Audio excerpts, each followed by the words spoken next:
you get bored every day? I never get No. bored. No.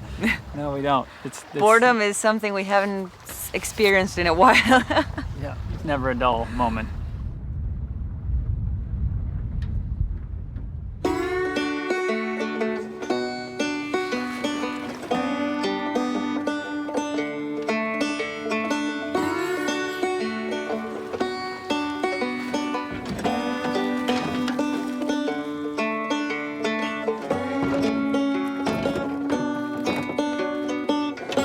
We started with a farm which wasn't ours 15 years ago. It was actually Eric's dad, and he was growing oysters off of his own property in Freeport.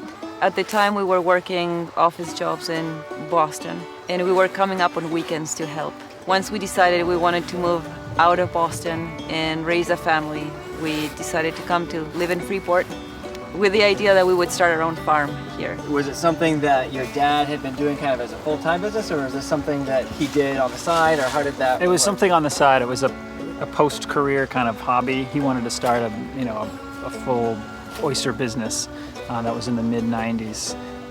It had a lot of potential. We came sort of towards the end of the 90s, and we were seeing some advances in the way oysters were grown, and so we thought, this really could go from a hobby to more of a commercial scale, and so that was what attracted us. Do you guys ever feel like the stepchild of the lobster industry or something like that? No, Not really. No.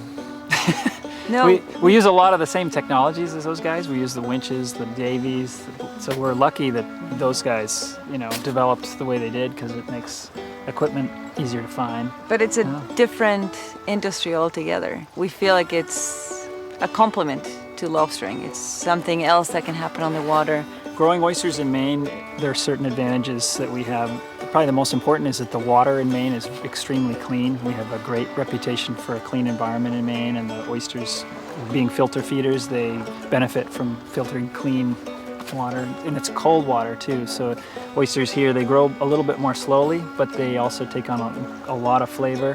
One chef told me that the texture of the meat has a nice crunch to it, whereas oysters that maybe are in much warmer climates, the texture is a little different. We certainly ship most of our volume for the half shell and for the raw bar, but with these big oysters that we sometimes miss, that are too big for the raw bar, we noticed that chefs are getting really creative with them, and they're serving them cooked. So they will open them up and broil them and saute them and just put all kinds of garnishes on them, which sound pretty delicious. One thing we've noticed is that when we first started, about 5 or 6% of our production stayed here in Maine and went to Portland, and it's up to about 20% now. And as we've grown, the portion of that Portland is taking in has grown, and that's attributable to the chefs doing more interesting things. The Eventide bar, they move through a lot of oysters, and they've got some really cool salts and ices and different vinaigrettes.